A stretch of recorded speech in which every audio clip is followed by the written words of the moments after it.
Welcome to our fourth video in this Advent series. Christmas is right around the corner. Now, I'm sure you can feel the excitement build as we're getting ready for this Christmas season.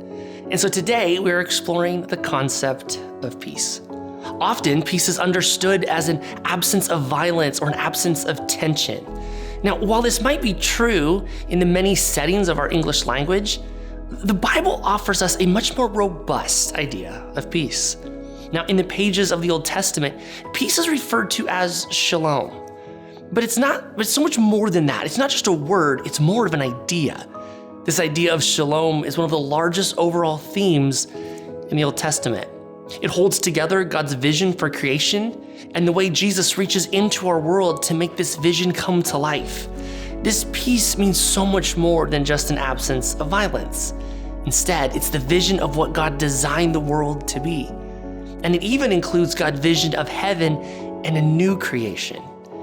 Shalom is also deeply connected to ideas of justice. It's a justice that truly offers people what they deserve, which is grace, healing, and wholeness. It moves us away from justice as payback or making things even, but instead it guides us into the divine work of God in the world. Peace really is the product of God's design for the world. It finds its pinnacle in the person of Jesus and the person of the Messiah revealed to the world. Jesus offers hope and healing to the wounded, the lost, struggling, abandoned, and sinned against. This Advent season, we have the privilege of experiencing the peace Christ offers in salvation and the peace Christ offers us as we are being healed from our wounds and the things that haunt us.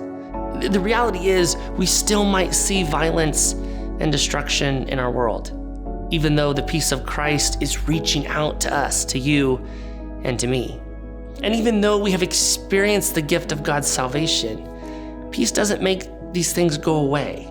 Instead, it takes the power away from violence and death and allows us to hope and experience the redeeming grace of God. Now, the church is invited to embody this peace for the world and proclaim a kingdom that has come and a kingdom that is coming, a kingdom that is marked by this shalom.